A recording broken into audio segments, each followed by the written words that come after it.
அதிமுக கூட்டணியில புதிய கட்சி இணையுதுன்னு அக்கட்சியின் பொதுச் செயலாளர் எடப்பாடி பழனிசாமி கூறியிருந்தார் அல்லவா? அந்த புதிய கட்சி தற்போது இணைஞ்சிருச்சு. அந்த கட்சி எது, அக்கட்சிக்கு எத்தனை சீட்டு என்பதை இந்த செய்தியில முழுமையா விரிவா பார்க்கலாம்.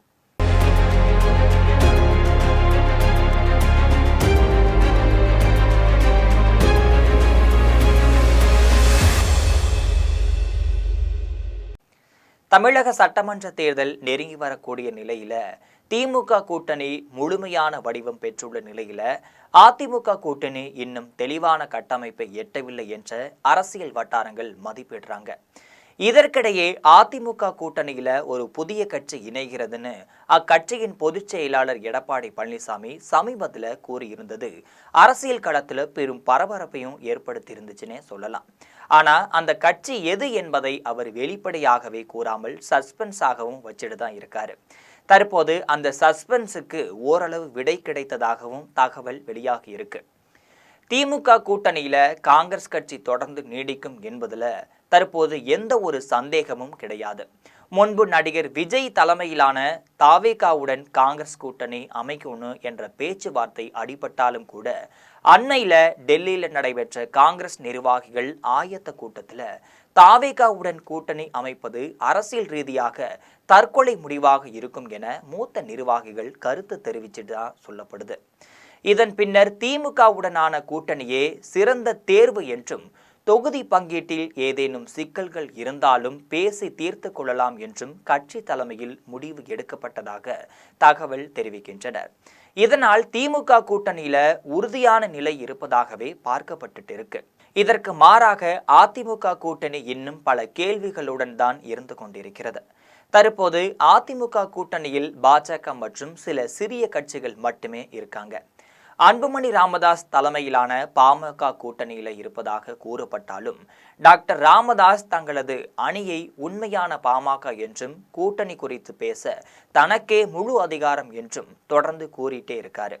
இதனால பாமக கூட்டணி அதிமுகவுடன் எந்த அளவுக்கு பலம் சேர்க்கும் என்பது தெளிவில்லாததாகவே இருந்துட்டு தான் இருக்கு. தேமுதிக அதிமுக கூட்டணியில் இணையுமா என்ற கேள்விக்கு இனி வரையும் விடை கிடைக்காம தான் இருந்துட்டு இருக்கு. தேமுதிக பொதுச் செயலாளர் பிரேமலதா கூட்டணி நிலைப்பாடு குறித்து பின்னர் அறிவிக்கப்படும்னு கூறியதால அந்த கட்சியின் முடிவு இன்னும் மர்மமாகவே இருந்துட்டு இருக்கு. இந்த சூழல்ல பாஜக தவிர அதிமுக கூட்டணியில் வலுவான மற்றொரு கட்சி தற்போது இல்லை என்ற கருத்தும் நிலவுது. இதன் பின்னணியில எடப்பாடி பழனிசாமி செய்தியாளர்களிடம் பேசும்போது அதிமுக தனி பெரும்பான்மையுடன் ஆட்சி அமைக்கும், அதிமுக சார்பில் வேட்பாளராக நிறுத்தப்படும் யார் பெரிய வாக்கு வித்தியாசத்தில் வெற்றி பெறுவார்கள் என தன்னம்பிக்கையுடன் கூறியதோடு விரைவில் அதிமுக கூட்டணியில் ஒரு புதிய கட்சி இணைய போகிறதுன்னு சொல்லியிருந்தார். ஆனா அந்த கட்சி எது என்பதை தெள்ள தெளிவாக தெரிவிக்காம அரசியல் வட்டாரங்கள்ல பெரும் அதிர்வலைகளையும் ஏற்படுத்திட்டு தான் இருக்கு. அதன் பின்னர் தனி அரசு எடப்பாடி பழனிசாமியுடன் தனிப்பட்ட பேச்சுவார்த்தை நடத்தி வருவதாக தகவல் வெளியானதால அவரது கட்சி அதிமுக கூட்டணியில இணையும் என பரவலாக பேசப்பட்டு இருக்கு. ஆனால் அந்த வியூகங்களுக்கு முற்றுப்புள்ளி வைக்கும் வகையில தனி அரசு தாங்கள் அதிமுக கூட்டணியில் இணையவில்லை என தெளிவுபடுத்தியிருக்காரு. இந்த நிலையில முன்பு தாவேகாவுடன் கூட்டணி அமைக்கும் என எதிர்பார்க்கப்பட்ட இந்திய ஜனநாயக கட்சி தற்போது என்டிஏ கூட்டணியிலேயே தொடர்வதாக அதன் நிறுவனர் பாரிவேந்தரும் தெரிவிச்சிருக்காரு. மேலும் ஜனவரி 23 பிரதமர் நரேந்திர மோடி பங்கேற்கும் பொதுக்கூட்டத்துல தங்களுக்கு அழைப்பு வரும் என்று அவர் தெரிவிச்சிருக்காரு.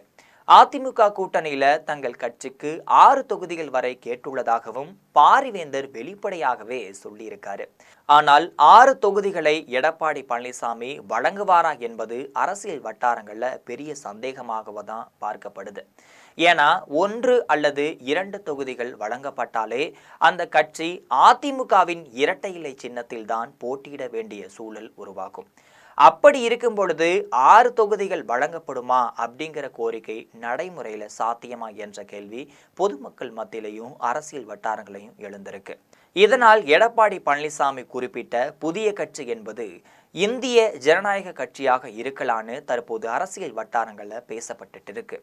இருப்பினும் தொகுதி பங்கீட்டில் இறுதி முடிவு என்னவாக இருக்கும் என்பது அதிமுக கூட்டணியில அடுத்த அறிவிப்புகள்ல தான் தெரிய வரும்னே சொல்லலாம். இது போன்ற அரசியல் பின்னணி செய்திகளை அன்றாடம் தெரிந்து கொள்ள ஜெம் தொலைக்காட்சியுடன் எப்பொழுதும் இணைப்பில் இருங்கள்.